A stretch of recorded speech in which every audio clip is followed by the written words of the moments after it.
15 miles outside Sable Rock, Arizona, 3 Marines hung by ropes abandoned where bones already littered the dust. No help, no mercy until a lone German shepherd appeared. Scarred, limping, forgotten by men yet drawn to them by memory. What followed was a battle not of bullets, but of survival, truth, and redemption. Watch till the end. And if this story stirs your heart, don't forget to like, subscribe, and share. The first wrong note came in the kind of silence you only hear on an American back road at dawn when the world seems to hold its breath and even the power lines look like they're listening. Jack Turner felt it in the seat of the old F-250 as it rolled across a washboard stretch of dirt outside Saguaro Springs, Arizona. The sky to the east was a thin blade of light cutting the night off the desert in a straight line. Ryan Cole, riding shotgun, tightened the strap on the medical pouch he insisted on carrying, then glanced in the side mirror. Ethan Ward, the youngest, followed in the second truck with the gear humming a song he couldn't quite place. They were 3 Marines between wars hired as private security for a ranching magnate who owned more gates than most towns had streets. Convoy leaves the north lot at 0430. 8 hours tops, Richard Kane had said, all handshake and polished watch, the sort of man who called everybody son and meant none of it. The job looked plain escort, a shipment of feed and equipment through the backcountry where fences frayed and signals died. Kane talked about cattle rustlers like a campfire story. He paid like a man who wanted no questions. Jack had taken worse work for less. He told the men it was a clean run, eyes up, radios close, no heroics. The checklist soothed him. It always had. But 20 miles past the last gas pump with the desert opening like an empty hand, the convoy changed shape. 2 black SUVs appeared behind them without kicking up much dust too smooth for ranch roads, windows too dark for sunrise. The second wrong note. "We pick up company," Ryan asked light as he could make it. Jack studied the mirror and the way those vehicles kept a measured distance like practiced dancers. "Must be Kane's boys," he said, but the words didn't settle. He keyed the radio. "Ethan, you got eyes on the tail?" Static answered.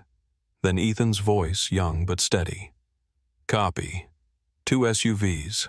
No plates I can see. No plates." Jack filed it away where a man puts the facts he doesn't want yet. He thought about the contract they'd signed, the non-disclosure language, long enough to pass for a sermon, the advance wired to an account that had grown thin as air. He thought about how Kane's eyes had never quite met his, always skimming past like a man counting exits. They reached a dry lake bed by mid-morning. The wind pressed the grit sideways. The land looked as if it had been ironed flat and left to crack. A saguaro stood like old sentries in the distance. Jack raised his hand from the window, a small circling signal, and both trucks eased to a stop near a rusted cattle gate that led nowhere. The SUVs stopped behind them. Doors opened with that quiet, expensive sound. 4 men in plain clothes stepped out, and the way they stood telegraphed training boots, planted hands, loose jackets that could hide a lot of metal. A 5th man stepped from the rear of the second SUV, smoothing his cuff as if the desert were a boardroom. Richard Kane smiled with only half his face. "Morning, boys," he said, voice warm as a porch light that somehow didn't throw any heat. "Change of plan. Step out and keep your hands visible." Ryan's jaw flexed once. Ethan cut the engine and climbed down, eyes flicking over the newcomers, counting the little things. Scars at the knuckles, a limp on the one to the left, the imprint of a radio clip removed too recently. Jack took 1 pace forward. "Mr. Kane, you want to tell me why your riders are behind us instead of up front, like we agreed?" Kane's smile didn't move. "Because I prefer to see who I'm paying." He gestured, and the nearest plainclothes man, the one with the limp, collected their rifles with careful hands, the kind of careful that knows exactly what it's touching. "We'll hold these for now," Kane said. "Policy." Jack quietly inventoried the angle of the sun, the temperature slope of the day, the distance to the low hills where a dirt track cut through scrub.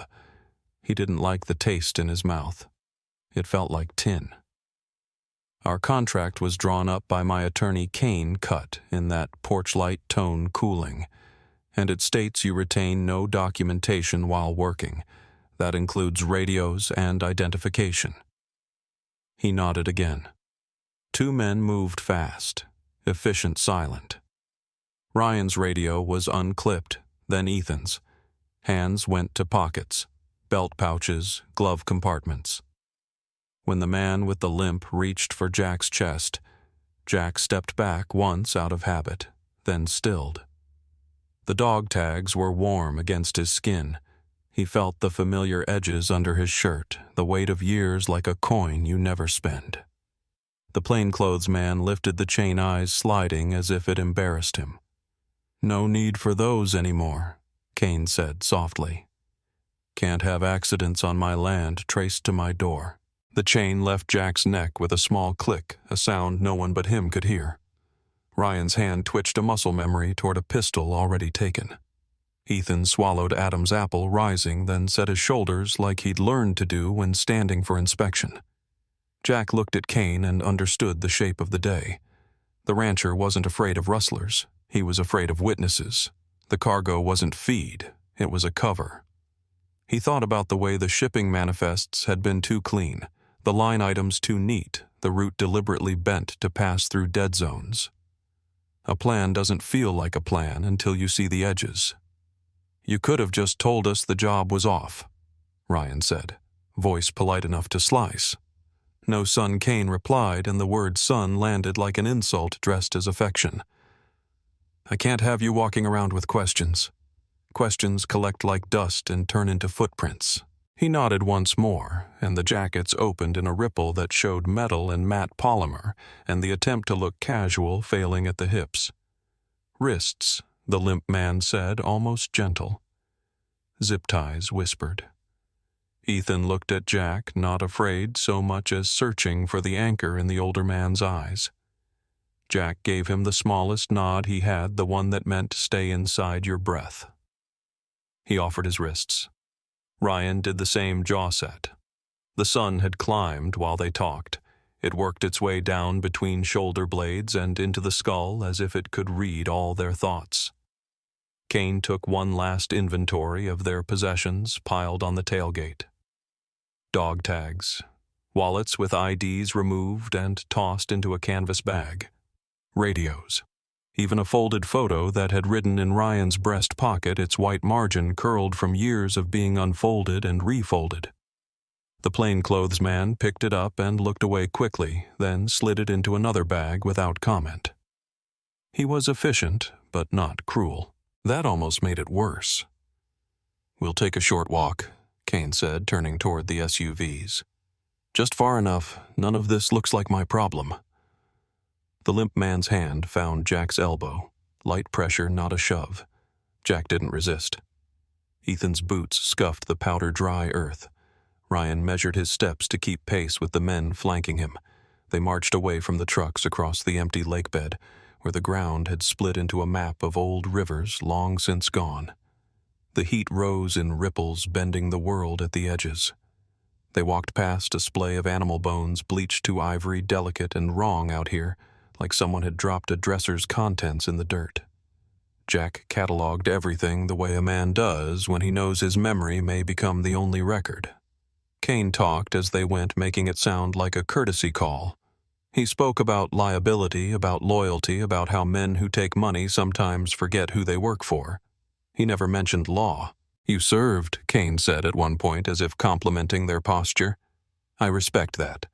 But service breeds a certain inconvenient stubbornness. And stubbornness is a risk when shipments are involved." Shipments of what Ryan asked, voice calm. "Feed." Kane said the lie too thin to cast a shadow. They reached a patch of ground where a single mesquite tried to live and a dead cottonwood had chosen not to. The wind changed, and with it the feeling of the place. The SUVs were small behind them now, the trucks smaller. Kane stopped and turned, looking each man in the face like he was choosing the right hat for church. "You were never here," he said the way a judge might say motion denied. He handed the canvas bag of IDs to the man with the limp who took it without looking. For a moment, the desert went quiet enough Jack could hear the blood in his ears. He saw a flicker of uncertainty in Ethan's eyes, the kind that comes before a bad decision, and he gave another small nod, hold. He thought of an old training range near 29 Palms, the way the wind knifed through the canyons at dusk. How they'd taught younger Marines to measure time by shadows. He would measure from now. Kane checked his watch with exquisite patience. "It's almost noon," he said. "The day will do the rest." He gestured, and 2 men moved toward the cottonwood, testing the branch the way linemen test a pole. Jack didn't need to ask what came next. The shape of it was already carved into the heat. He drew one slow breath, set his shoulders, and memorized the sky. Somewhere beyond the glare, a hawk turned a neat circle and considered the living like an auditor. Jack thought about how quickly a life could be rewritten by removing a line, no dog tags, no radio, no name. Beside him, Ryan whispered a word he'd used 1,000 times on Patrol 1 that meant he was here awake, listening. Ethan answered with a small sound in his throat, something steadier than fear. The men with the zip ties tightened their grips and brought the Marines forward. Kane stepped back to keep his shoes out of the dust. The desert seemed to lean in. "You were never here," he repeated softer now, a benediction of erasure. And then the work of the day began. The ground beneath the dead cottonwood was cracked into a spiderweb of pale lines, each crevice wide enough to hold the shadow of a finger, each line carrying the memory of water that had not flowed for decades. Jack Turner felt the tug of plastic cutting into his wrists as the men hauled him against the trunk, the coarse bark scraping skin through his shirt. Ryan Cole and Ethan Ward were dragged to the neighboring mesquite, thinner but stubborn, its branches twisted against the sky as though trying to reach for mercy that was never given. The limp man, methodical as a carpenter, looped the ties through raw rope and forced each Marine's arms upward until shoulders stretched and bones popped faintly. Jack bit back a groan, not from pride, but because sound felt like surrender. The desert accepted no surrender.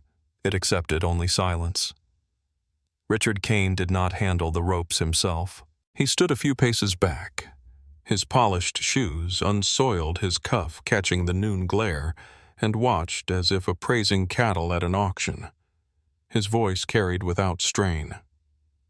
"The sun will see to it," he said. "No one comes here, not anymore." Then he turned, already walking toward his SUV before the last knot was cinched. The engine's roared dust rose in curtains, and soon the convoy of betrayal dwindled into the horizon until only the echo of tires remained.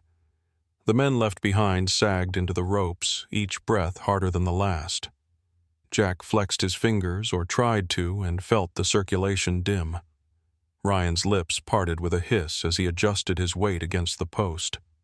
Ethan's chest rose too quickly, the rhythm of panic disguised as shallow breathing. He was young, younger than the desert deserved. The sky bore down like a hammer, each ray sharp enough to carve. Sweat broke fast, not rolling, but clinging until the air dried it to salt. Jack tilted his head slightly, gauging the angle of the sun. By its climb, they had hours before the ground turned from searing to unbearable. He told himself it mattered to mark the passage of time, that discipline was armor, even when weapons were gone. Around them lay proof that armor could fail. A rib cage, pale and collapsed, leaned against a tumble of stone 10 yards off the skull, absent, as though carried away by some passing scavenger. Closer, near Ryan's boots, lay the long curve of a femur, smooth as driftwood, its joints chewed. Ethan saw it first, his eyes widening, not with fear, but with the dawning comprehension that others had once stood where he now hung. "Jack." He whispered the word dry as paper. Jack met his gaze, steady, offering neither false hope nor despair. "Eyes forward," he said. "Stay with the living." Ryan looked toward the horizon where the dust of Kane's vehicles had settled back into the silence of the land. His throat worked dry as stone. "They've done this before," he murmured, not needing confirmation. Jack let the statement hang because words wasted strength and the desert already demanded too much. Flies came soon, tiny black scouts weaving patterns near the men's faces drawn to salt and sweat. Jack turned his cheek, refusing to give them easy purchase. Ethan flinched when one touched his eyelid, but he steadied again, forcing stillness like a discipline drill. Each man found a rhythm: tighten shoulders, shift, wait, keep lungs open just enough. The ropes creaked against bark. The heat thickened. The land itself seemed to lean away from mercy. Hours passed. The sun made its arc toward cruelest noon. Shadows shrank until the men stood in full glare. No relief, no refuge. Jack's shirt clung dark with sweat, then lightened as salt crusted. Ryan's breath grew shallow, the lines at his temples tightening. Ethan began murmuring words Jack did not recognize, half prayer, half memory. Something about his grandmother's kitchen table, bread baking. The smell of pine cleaner. Jack let him speak. Memory was better than silence, better than the dry rasp of sand shifting in the wind. When the first true gust swept through it, lifted dust across the bones scattered nearby, uncovering more shapes, spines curved inward, fingers still curled around air. The men did not speak of them. They did not need to. The message was clear. This was not accident, not misfortune. This place was chosen. Jack's mind worked through possibilities with the patience of an old sergeant. No radios, no IDs, no records. Kane had prepared. They were meant to vanish into silence, become bones. In turn, another cautionary whisper carried by the wind. But something in Jack refused to yield to the script. His eyes narrowed against the glare, scanning the ridgeline for movement. Nothing stirred except the hawk circling tighter now, shadow-crossing and recrossing the ground like the sweep of a clock's hand. Ryan's head lowered his chin near his chest, but his eyes flicked sideways, once steady, a sign that his mind still turned even as his body weakened. Ethan's lips moved silent now, but his gaze darted to Jack as if awaiting command that could not come. The ropes dug deeper. The sun climbed higher. Time in the desert was no longer measured in hours, but in endurance. And endurance was a language Marines knew. Jack whispered once so faint it was almost thought rather than sound, "Hold." He did not know if Ryan or Ethan heard, but he held the word himself, shaping it against the furnace of noon. Somewhere beyond the shimmer of heat, a ridge waited a horizon not yet reached. The desert could be merciless, but it could also carry echoes, and Jack knew echoes had ways of traveling farther than expected. The desert afternoon pressed down like an iron lid, and the three Marines felt the hours slip into a blur of heat and silence, their wrists raw, their lips cracked, their throats aching with thirst. But Jack Turner forced himself to keep his eyes open, scanning the ridges because vigilance was the one weapon left to him. Somewhere beyond the broken horizon, unseen under the shimmer of rising air, a figure moved low and deliberate paws, placing themselves with care as if each step mattered. Shadow. The German shepherd scarred along his flank, one ear notched from an old fight, and a limp in his gait that never fully healed, descended from the ridge with the caution of one who had learned to survive alone. He carried in his body the history of training fields and loud commands, the whir of helicopter blades, the chaos of service, and the bitter ending when a handler marked him unfit, unmanageable, dangerous, and left him in silence. Yet Shadow remembered scents better than words, and the scent carried across the dry air was unmistakable. A blend of sweat rope and the salt of men pushed to breaking layered with something older that stirred faint recognition deep in his instincts. He paused in the shelter of a sandstone outcrop, amber eyes fixed on the three men straining against ropes, and something like memory pressed at him, not in images, but in the sharp impression of loyalty once shared with men in uniform. He lowered himself to his belly dust, clinging to his coat, and waited, watching without being seen. Jack shifted against the rope and felt a sting across his wrist, and in that sharp moment, he thought he saw movement on the ridge, but the air shimmered and played tricks, so he stored the sight in silence. Ryan Cole murmured a line under his breath, more habit than prayer, and Ethan Ward tilted his head back, half dreaming, half conscious, whispering fragments of a song his grandmother used to hum. The sun lowered, bleeding into orange, and shadows stretched long across the cracked ground, giving no mercy but granting a brief reprieve from the direct hammer of heat. The hawk that had circled all day drifted farther, seeking cooler currents. The air grew sharper. With dusk came a new weight of silence heavier than heat, broken only by the creak of rope and the shallow rasp of breath. That was when Jack heard a faint rhythm in the dust, too measured for wind, too soft for boots. A cadence alive but cautious. Ryan's eyes lifted, and Ethan stirred, asking in a dry whisper, "Coyotes?" Jack listened longer. The steps came in threes. A pause, then again closer, as if the ground itself carried them. Coyotes moved in packs, quick and reckless, yipping to one another, but this was solitary, deliberate. "Not coyotes," Jack answered, steady. The sound drew nearer, then stilled. Out beyond the scattered bones, a shape lingered, half seen against the deepening twilight. A silhouette, broad-shouldered in the chest, tapering at the hips, the unmistakable stance of a dog at alert. Ethan squinted, disbelief flickering across his face. It's a shepherd," he breathed, wonder threading with exhaustion. Ryan tensed, unsure if help or danger approached because desert dogs could turn feral. Jack said nothing, only watched as the animal held his ground ears tilted forward, tail low but not tucked, the stance of one evaluating rather than attacking. The shepherd did not advance, did not retreat, only circled slowly, keeping distance while his eyes measured the men and the ropes and the scattered bones. He was not a scavenger, not yet a savior, only a watcher, and in his stillness lay judgment.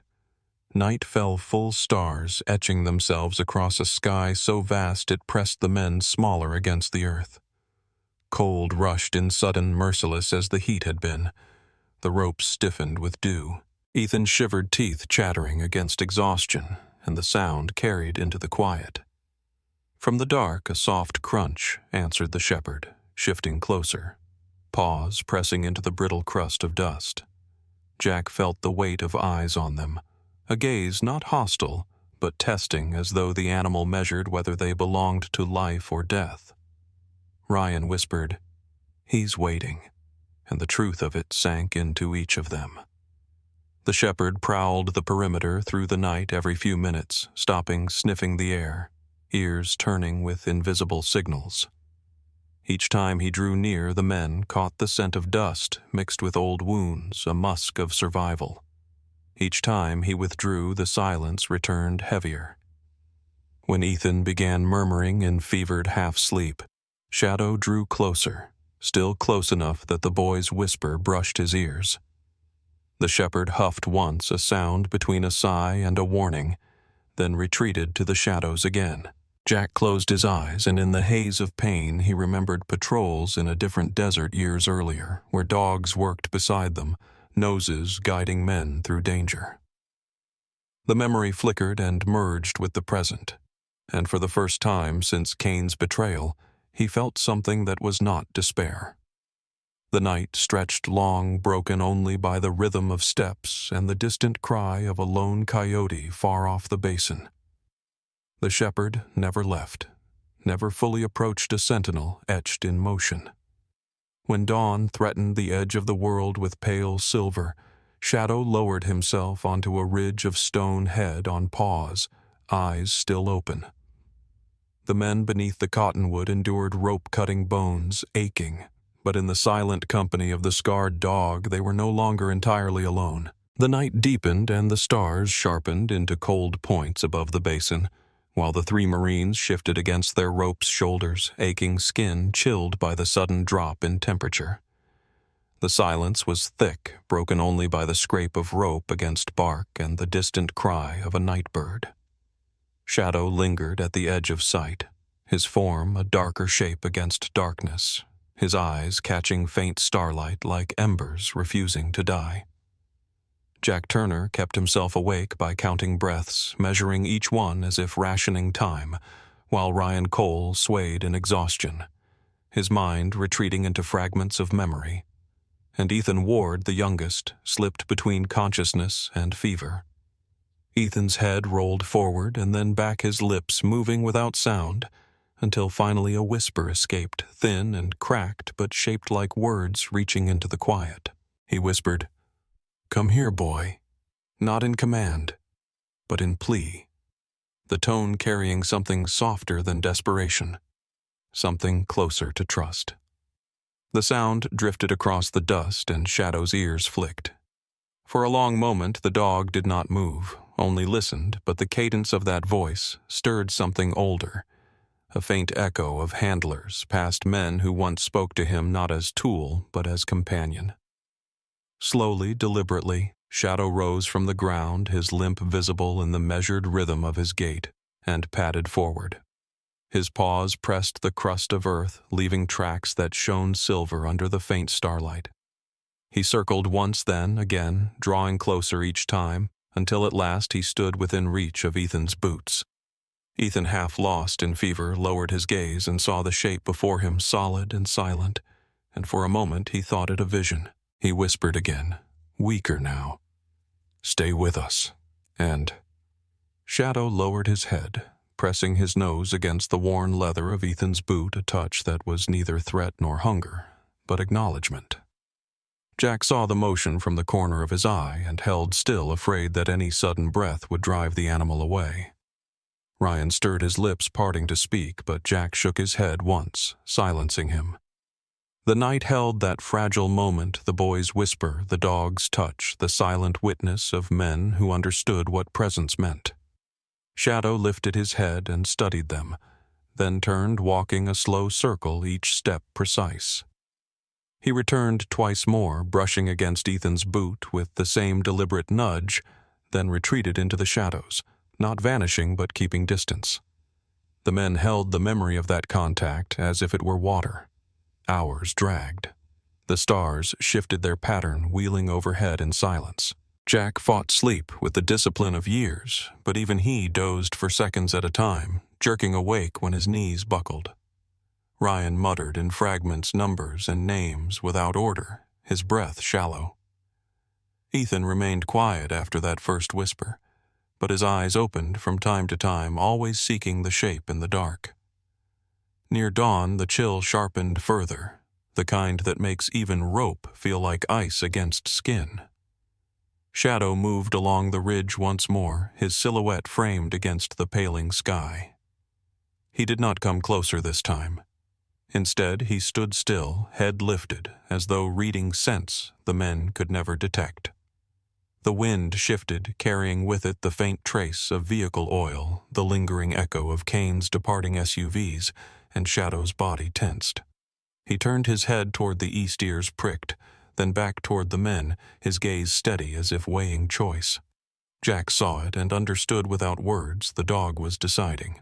When the first pale line of light broke across the horizon, Shadow moved not toward them, but away, his limp steady, his tail carried level. He crossed the basin with the patience of one who knew distance, leaving behind a trail of prints pressed into soft sand. Ethan stirred again, opening his eyes just enough to see the dog's departure. "He's leaving," he rasped, and for the first time a flicker of fear touched his voice. The fear of being abandoned, even by chance. Jack forced his own voice to steadiness. "Not running," he said. "Look." And indeed, the tracks did not veer or scatter, did not show panic. They cut a clean line toward the ridge, each mark pressed with purpose. The men watched until Shadow crested the rise, his outline etched against morning light, then vanished beyond. The silence he left was different than before. It carried the weight of promise rather than emptiness. Ryan lifted his head slightly, eyes clouded but focused. "Where's he going?"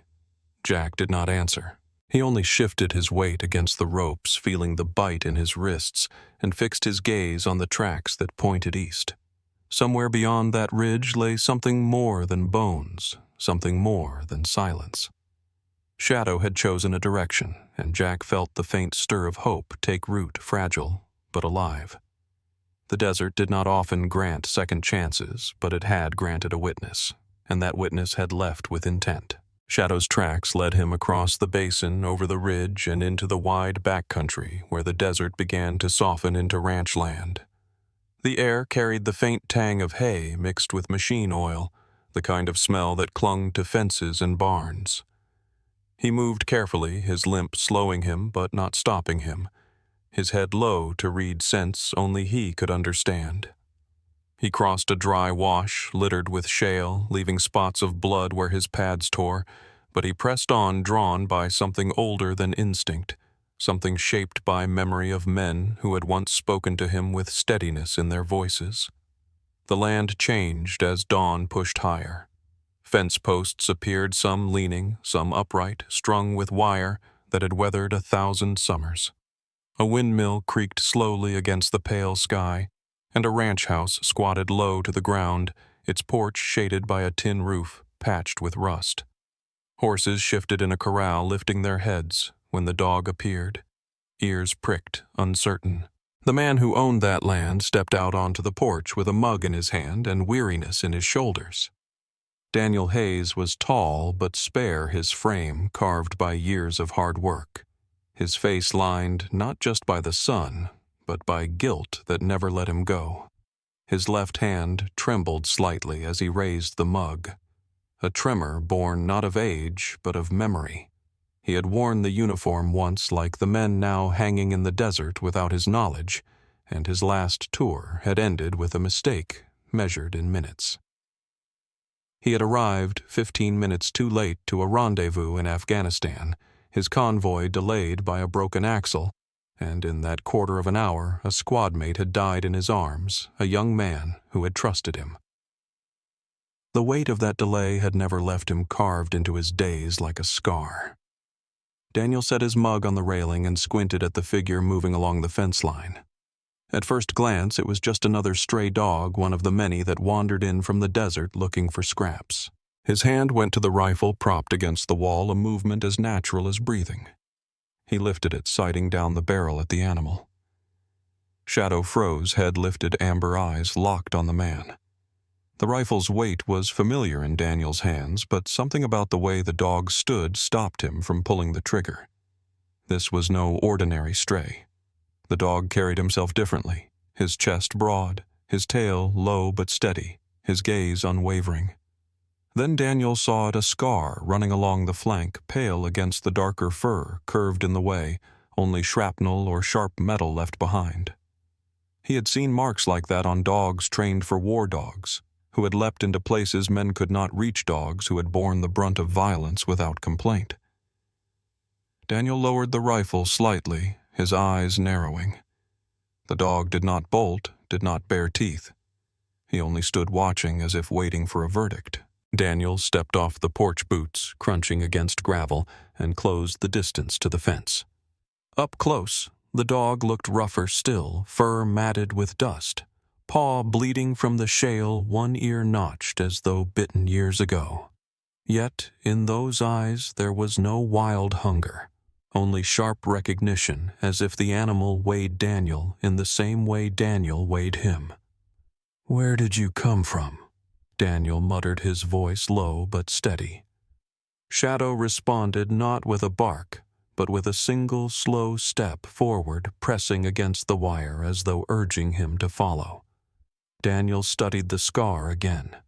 Memories stirring, he remembered seeing footage of K9 units overseas, remembered the way handlers spoke about them, remembered the stories of dogs left behind. Something in his chest tightened. He lowered the rifle fully now, leaning it against the fence, and crouched slowly so his posture was no threat. Shadow took another step closer, licking once at the air, then let out a short, urgent huff. It was not aggression. It was insistence. Daniel recognized that sound. It was the sound of a soldier trying to get someone's attention before the worst happened. His mind ran quickly. A dog like this did not appear without reason. A dog with those scars that stance belonged to something more than desert wandering. Daniel's eyes drifted eastward, toward the land beyond his fences, toward the miles of sand and stone where men could vanish. He felt again the old ache of being too late, the memory of holding a dying Marine who had whispered a last message that never reached home. Daniel's jaw tightened. He looked back at Shadow, who pawed once at the ground, then trotted a few yards along the fence before stopping and glancing back, waiting. The gesture was too precise to ignore. Daniel exhaled slowly, the decision forming inside him. He reached for the saddlebag by the door, still packed with a few supplies from rides he took to mend fence lines. Water rope bandages, the basics. He slipped it over his shoulder and grabbed the rifle again, but this time not as a weapon against the dog. Shadow barked once, sharp and commanding, then trotted farther, limping but determined, always stopping to glance back. Daniel followed his long strides steady, his heart reluctant but pulled by the echo of old duty. For the first time in years, he felt the stirrings of a mission. And it came not from orders, not from a commander, but from a scarred shepherd who carried the scent of war in his fur. Daniel Hayes hesitated at the edge of his porch with the saddlebag slung over his shoulder and the rifle balanced across his arm, his eyes still locked on the scarred shepherd who lingered by the fence line as if he knew time mattered. Shadow barked once more, then darted along the wire, limping but insistent, and paused near the corral where Daniel's horse stood tethered. The gelding, a sturdy bay named Ranger, lifted his head and snorted at the sight of the dog ears pinned back, but not panicked, as though he too sensed purpose in the air. Daniel muttered under his breath that he had no business chasing after strays, but guilt had a weight heavier than reluctance. And when the dog's eyes met his again, amber, bright with urgency, the old Marine gave in. He saddled Ranger with practiced hands, the motions worn into him after years of work cinching the girth and checking the reins, while Shadow circled impatiently, tail low, pacing the dust. At last, Daniel swung into the saddle, adjusted the rifle into a scabbard, and gave Ranger a light nudge. The horse moved forward, hooves crunching the gravel, and Shadow bolted ahead, leading the way east. The desert opened quickly, the fences giving way to scrub and stone. The shepherd kept a steady pace, always glancing back to be sure the man followed, sometimes slowing when the limp grew worse, then pushing forward again with stubborn resolve. The sun climbed higher, spreading heat across the land, but Daniel's eyes stayed on the ground. Years of patrols in foreign sands had trained him to read terrain, and now those skills returned with sharp clarity. At first he saw nothing but the scatter of rabbit tracks and the trail of a snake etched like rope in the dust. Then a mile out, something different caught his eye. Shallow grooves dragged across the earth in parallel, the kind left when boots scuff without lifting. He reined Ranger in and slid to the ground, crouching low, brushing the sand with his fingers. The marks were faint but consistent, each one showing weight pulled forward by force. These were not the steps of travelers. These were the trails of men dragged against their will. Daniel straightened slowly, his jaw set. Prisoners, he said aloud, the word tasting like metal. Shadow stood nearby, panting, his tongue lolling, but his ears angled toward Daniel as if he too understood. The dog barked sharply and trotted on nose close to the ground, tracing the faint evidence. Daniel remounted and they pressed deeper into the basin. Another mile passed before the second sign appeared. The land dipped into a dry wash, and there the sand held fresher impressions. Wide, deep treads carved by heavy tires cut across the terrain, the pattern too crisp to be old. Daniel dismounted again, crouching low, and laid his hand flat against the track. Heat radiated still not from the sun, but from friction that lingered. These tracks were recent hours old at most. He followed the line with his eyes, noting where the vehicle had stopped briefly, the weight pressing deep into the sand as though idling while decisions were made. Then the tracks led east again, straight and certain, until they vanished into harder ground. Daniel stood slowly, every muscle tight. He knew what this meant. The dog had not come by chance. The shepherd had followed men taken against their will, men left to die where no law would find them. His mind shifted quickly, piecing together what he knew: the scars on the dog, the urgency in his eyes, the drag marks of boots, the tire tracks leading into desolation. This was no accident of ranch hands or travelers. This was deliberate. Someone had chosen a place in the desert to erase men. Shadow barked once more, the sound sharp, pulling Daniel back from his thoughts. The dog paced near the edge of the wash nose to the ground, then looked up and fixed Daniel with a steady gaze. The message was clear: follow. Daniel mounted Ranger again, his throat tight. The old guilt pressed heavy, the memory of being late once before, of arriving to find a Marine's life already fading. He would not let time slip through his hands again. He tightened the reins and urged Ranger forward, his eyes scanning each stretch of ground for further signs, while Shadow kept ahead, limping but unyielding. The desert stretched wide, silent as judgment, but Daniel felt the shift inside him. What began as reluctance had hardened into resolve. He had seen enough to know lives hung in balance. The tracks told the truth. Men had been taken and left behind, and somewhere beyond the next ridge that truth waited, demanding he bear witness. Daniel Hayes rode Ranger hard across the basin, Shadow limping ahead, his gait steady despite the strain, until the land folded into a shallow depression where cottonwoods rose brittle and skeletal against the sky. From a distance, Daniel first noticed the stillness, the kind of silence that felt weighted, and then the shapes came into focus. 3 men hung against trees, arms stretched above them, bodies sagging as if the ropes themselves kept them from the dust. Daniel's heart clenched, his breath catching as the memory of his own past mistake clawed at him. But this time he pressed forward. Ranger skidded to a halt, dust swirling, and Daniel dismounted in one swift motion, rifle swinging at his back as his hands reached for the knife in his saddlebag. He moved to the first figure, Jack Turner, though Daniel did not yet know his name, and saw the man's lips cracked, eyes closed, chest rising shallowly. His wrists were raw, and blood had dried in thin trails down his arms where the ropes had bitten. Daniel slid the blade beneath the coarse hemp cutting with steady precision until the fibers snapped. Jack collapsed forward into his arms, heavy with exhaustion but alive. Daniel eased him down gently, then turned to Ryan Cole, who hung limp, his head lolling to one side, a thin groan escaping as Daniel cut his bonds. The Marine sagged into the dust, coughing weakly sand, clinging to his sweat-soaked face. Daniel pressed a hand to his chest, feeling the faint rhythm of breath, and moved quickly to the youngest. Ethan Ward's freckles were nearly lost beneath the flush of fever, his lips moving without sound, his body trembling against the ropes. Daniel's knife worked again, severing the ties, and Ethan crumpled into his arms, whispering incoherent fragments as Daniel lowered him to the ground. Shadow paced around them, whining low, circling each man as though counting, nudging their shoulders with his nose, licking once at Ethan's hand as if to call him back. Daniel dropped to his knees, pulling the canteen from his saddlebag. The water inside sloshed lightly, precious and finite. He tilted it carefully, dribbling a few drops onto Jack's lips first. Jack stirred faintly, his tongue moving to catch the moisture, and Daniel gave a little more before pulling back. Then he moved to Ryan, who groaned again, eyes fluttering open, just enough to register light. Daniel gave him the same mercy-measured drops, nothing wasted. Ethan's turn came last, and Daniel pressed the metal rim to his mouth.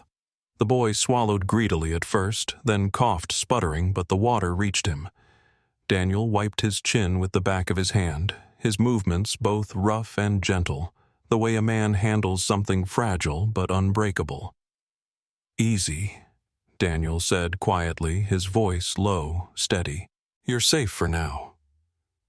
He knew it was not yet true, but words had weight, and sometimes men needed to hear them before they could believe in survival.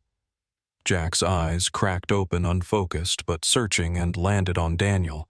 He tried to speak, but his throat rasped. Daniel shook his head. "Save your strength." Ryan shifted a cough, tearing through him, but his hand moved weakly toward his boot. Daniel thought he sought comfort, but then he realized the man was trying to signal something. "Boot." Ryan whispered, his voice raw. Daniel leaned closer. "What about it?" Ryan swallowed, grimaced, and forced words out. "Inside. A book." Daniel frowned, confused, until Ryan reached again, his fingers brushing the leather of his boot, tugging weakly at the seam. Daniel pulled the boot free, turned it in his hands, and saw the stitching thicker at one edge. With his knife, he pried it loose, revealing a narrow cavity sealed with cloth. He pulled out a small notebook, sweat-stained and battered but intact. He opened it briefly, scanning blocky handwriting across pages dense with notes. Dates, numbers, locations, names. Daniel's eyes narrowed as he realized what he held. Records, shipments, payments, evidence of transactions that smelled of corruption. He closed the book quickly and slid it into his own saddlebag, glancing around as if the desert itself might be listening. Ryan slumped back, exhausted from the effort, but relief softened his features. "Had to. Keep it," he murmured, his words drifting. "They'd kill us if they knew." Daniel nodded slowly. "You did right," he said. Ethan whimpered in his fever, whispering fragments about truck's heat and a man with cold eyes. Jack stirred again, stronger this time, his gaze fixing on Daniel with unspoken questions. Daniel did not answer them, not yet. He moved quickly, tearing strips from his own shirt to wrap their wrists, cleaning away blood and dirt with the last of his water. The desert sun still pressed merciless, but he had given them a chance to last through it. Shadow settled finally at Ethan's side, pressing against him, offering warmth against the morning chill that had not yet burned away. Daniel sat back on his heels, his mind racing. He had found them alive, but barely, and he now carried proof of something far larger than 3 abandoned Marines. He knew Kane's type men with money, and reach men who believed silence could be bought. But this notebook was more than silence. It was voice evidence, written in ink that could not be erased by the desert wind.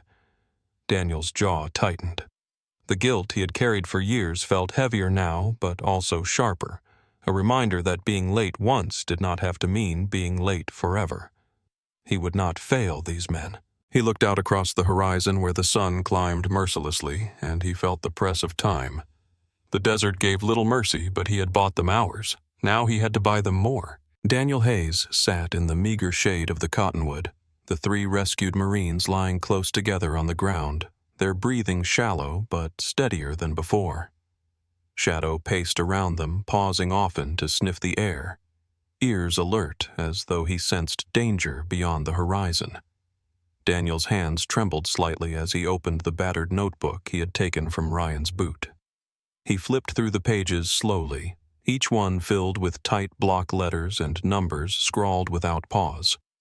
The first entries listed shipments, dates, routes, and cargo that was never feed or ranch supplies, but coded items Daniel knew to be contraband. He read names alongside them, initials that matched drivers and contacts. Then he turned the page and saw more, not just hired men, but deputies, sheriffs, and county clerks, their names written in the same blunt script. Some were marked with amounts beside them, others with stars or crosses. Daniel felt his chest tighten as the weight of it settled.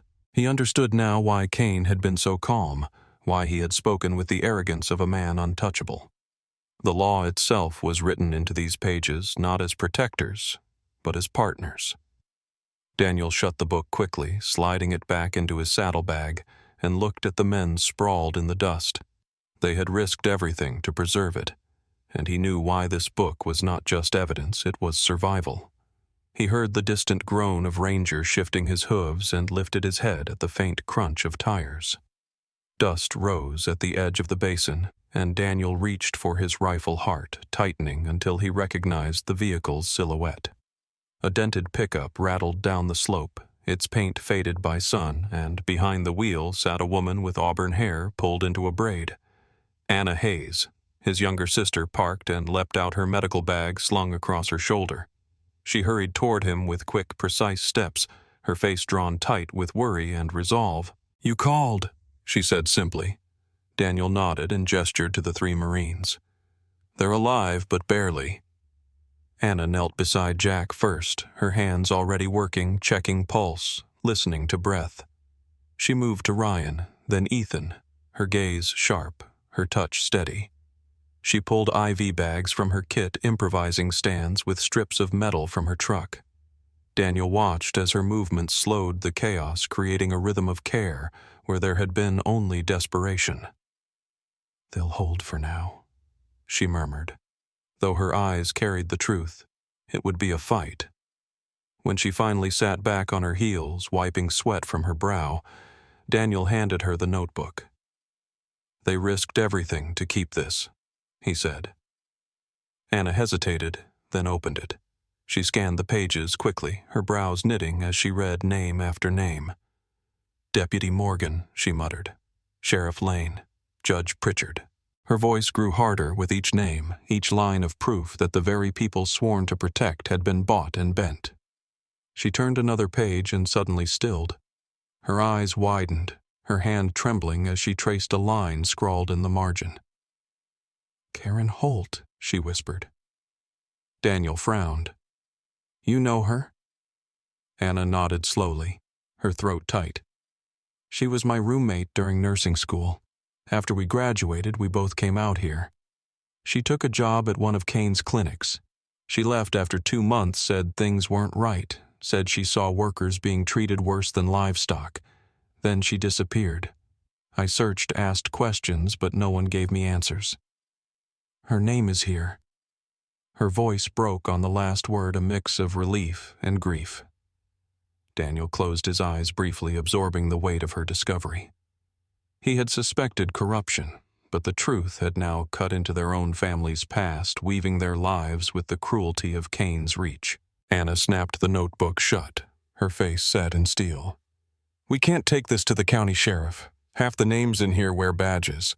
If we call for help, they'll bury this and these men along with it." Daniel nodded grimly. "I know." He glanced at the 3 Marines now stabilized under Anna's care, Shadow lying protectively beside them. The guilt in his chest burned, but with it came clarity. They were not just fighting to keep 3 men alive. They were holding the thread of a story that could unravel Kane entirely. Anna stood scanning the horizon as though expecting pursuit. The desert lay silent, but silence in this land was never safety. She turned back to Daniel, her expression fierce. "We bring them back to the ranch. We get them hidden strong enough to move. Then we decide. But Daniel, this book, it's a death sentence if the wrong hands know we have it." Daniel tightened the strap on his saddlebag, the weight of the notebook pressing against him like a second rifle. He looked once more at the battered faces of the Marines, at the dog who refused to leave their side, and then at his sister, whose courage carried the same stubborn fire he remembered from childhood.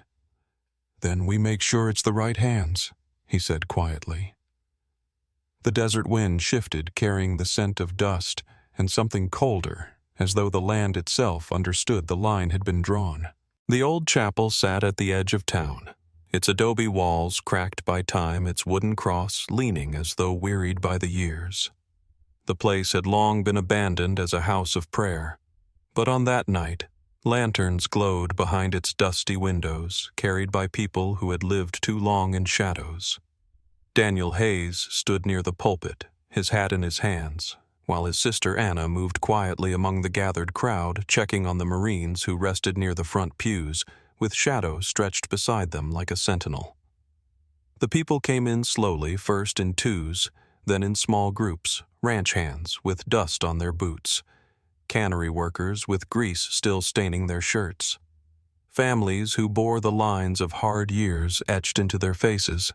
They filled the chapel with a silence thick as the desert night, a silence waiting to be broken. Daniel stepped forward and set the battered notebook on a table where all could see.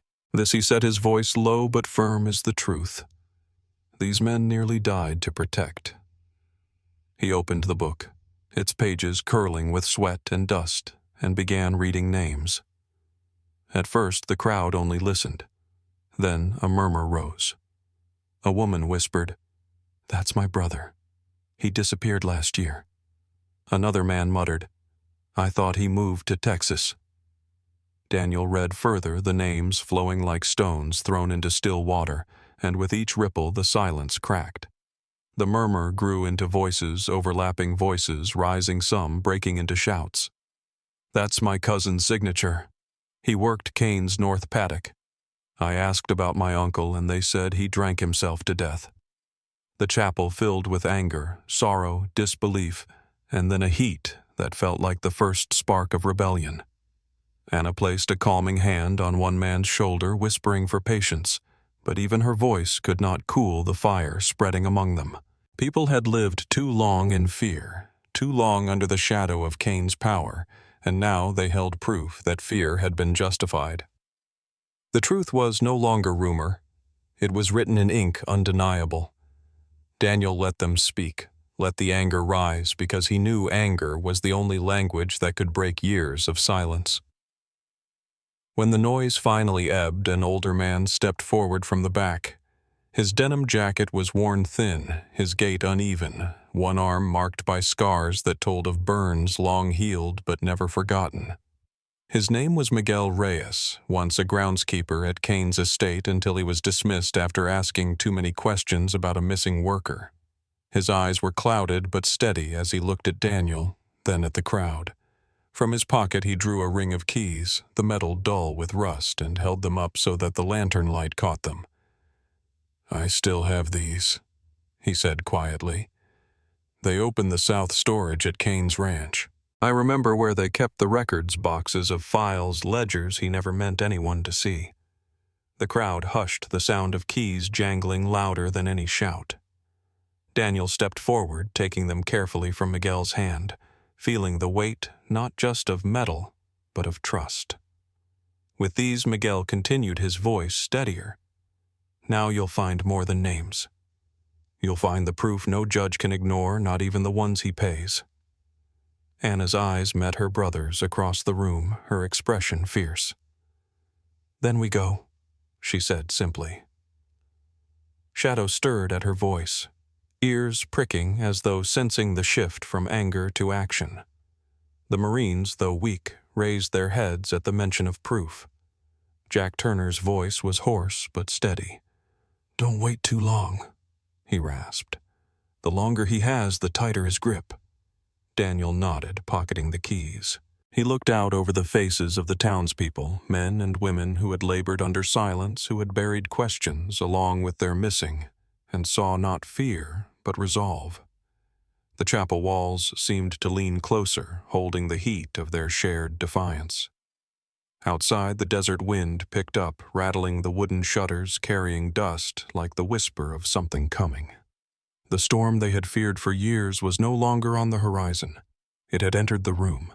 The storm that had gathered in the chapel the night before carried into morning when Daniel Hayes stepped onto the porch of Cactus Hollow with the notebook in his saddlebag and the ring of keys in his pocket. Anna stood beside him, her medical bag resting against the wall, her braid undone from the long night of tending the wounded. Jack Turner, Ryan Cole, and Ethan Ward were still weak but upright, leaning on each other with the stubborn pride of men who refuse to be counted out. Shadow lay in the shade under the porch, his eyes, sharp ears flicking at every sound. The ranch yard was quiet until the growl of engines broke the stillness. Dust rose along the road as two black trucks barreled toward them, tires chewing the earth, sunlight flashing off windshields. Daniel tightened his grip on his rifle, his jaw set. "They're here," he said. Anna lifted her chin, calm and steady. So are we. The truck screeched to a stop, and half a dozen men climbed out. Their faces hardened, their bodies thick with arrogance. At their head was a man named Carter Rudd, one of Kane's oldest enforcers. His nose bent from old fights, his hands too comfortable near the shotgun slung over his shoulder. He shouted across the yard, his voice carrying like thunder. "We're here for the traitors. Kane wants his property back." Jack shifted forward, his voice hoarse but clear. "We're not property," he said. "And Kane's going to need more than threats before this is done." Rudd laughed, a harsh sound. "You think words will stop us? You think paper makes you safe?" He took a step forward, his men fanning out weapons slung low but ready. Anna stepped past Daniel, then holding up her phone, her voice calm as glass. "Funny you should say that," she replied. "Because you're already live." Confusion flickered across Rudd's face just as the sound of boots came from behind the barn. From the far side of the yard emerged a tall figure in a tan jacket, followed by two others in federal gear. Their badges caught the sunlight unmistakable. The lead man's voice carried the weight of authority. "U.S. Marshals, drop your weapons." Rudd froze for a fraction of a second before his hand twitched toward his shotgun. The marshals moved faster. Pistols leveled, their stances firm, their voices sharp, weapons on the ground. Now. One by one, the enforcers hesitated, then complied, their bravado melting under the weight of federal law. The clatter of steel against dirt echoed like punctuation. Rudd cursed under his breath but lowered his shotgun last, his shoulders stiff as the cuffs snapped around his wrists. Daniel exhaled slowly, lowering his rifle but keeping his eyes on the men. The marshal, a man named Marcus Renner, turned to Anna and nodded once. "Good call," he said. She gave the faintest smile. "I told you it was life or death." Renner's gaze shifted to Daniel. "We've already got a team moving on Kane's ranch. That notebook you called about combined with testimony, it's enough to bring him down." Hours later, news spread faster than desert fire. Federal agents swept through Kane's estate, seizing ledgers, photographs, locked boxes filled with documents no amount of money could bury. Kane himself was found in his office, a cigar burning in the ashtray, his pale eyes flashing anger as marshals read the warrant. "You think you've won?" he hissed as they cuffed him. "This won't hold." Jack Turner stood among the agents, his voice steady, though his body still bore the marks of rope and sun. "It will," he said, "because you can't silence everyone. Kane's empire did not collapse with gunfire, but with paper ink and voices. The notebook, the townspeople's testimonies, the Marines' survival, and the witnesses long silenced now stood together as a wall higher than any fence he had built. By noon, his ranch was sealed with yellow tape and news trucks rolled in from Tucson and Flagstaff. The shadow that had stretched across the desert for years began to break. Back at Cactus Hollow, the mood shifted like air after a storm. The wounded Marines sat on the porch sipping water Anna had boiled and cooled, their faces still gaunt, but their eyes clearer. Ryan clutched the journal he had written anew. This one filled not with codes, but with names of the living, those they had saved. Ethan leaned back against the post, breathing steady for the first time in days. Jack patted Shadow's head, the dog's tail thumping once against the porch. "He stayed," Jack said softly, more to himself than anyone else. Daniel stood nearby, watching the guilt he had carried for years still present, but now softened by the knowledge that this time he had not been too late. Anna tied a red bandana gently around Shadow's neck, smiling faintly. There she said, "Now you're one of us." The shepherd leaned into her touch, his eyes closing briefly, his body finally at rest. As evening fell, the desert quieted, but it was a different quiet than before. It was not the silence of fear, but the hush of renewal. Families came to the ranch to bring food and blankets. Workers lingered to share stories, and children dared to laugh within earshot of the barn. The Marines once left to die now sat among them, not as strangers, but as brothers. Daniel looked toward the horizon where the sun dipped low, casting the land in amber light. He thought of the 15 minutes that had once defined his failure, and he realized that redemption does not come all at once. It comes in choices and scars, in the stubborn refusal to walk away. Shadow rose, stretched and padded to Daniel's side, pressing against his leg, not as a stray, but as a companion. Daniel reached down, resting his hand on the dog's scarred flank. For the first time in years, the weight inside his chest eased. The desert, vast and merciless, had witnessed too much silence. But tonight it echoed faintly with voices, with the sound of men who survived, of people who stood together, and of a dog who had chosen to stay. That was the story of survival loyalty and redemption in the unforgiving deserts of Arizona. Now we'd love to hear from you. What moment struck you the most? Was it the Marines fighting to hold on, or the scarred shepherd who refused to leave them behind? Share your thoughts in the comments and let us know where in the world you're watching from. If this story moved, you make sure to like this video and subscribe to the channel for more stories of courage and hope.